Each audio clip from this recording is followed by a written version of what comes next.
Šiandien mūsų laukia tango vakaras, kui be maisto 50 eurų. Va taip visus susadina prie bendro stalo.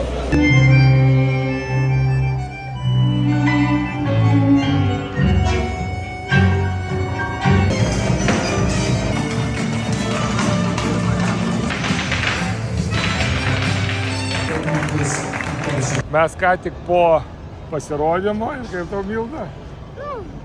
Ar tu būtum geriau sušokus? Ne, aš nebūčiau, bet kažkaip jaučiu, kad yra geresnių šou. Jo. Čia yra 50 eurų, yra už 350 eurų. Bet tiesiog nesugebėjom be kalbos nusipirkti kitokių bilietų. Dviejų dalykų reikia mokėti ispanų kalbą ir biškai gal brangesnis kainuoja, tai ten tokios nešoks, ne motinėlės 50 metės, o aš manau grakščios merginos. O vyrai buvo cool. Jo, man nepatiko, kad visgi labai amžiuje šokė.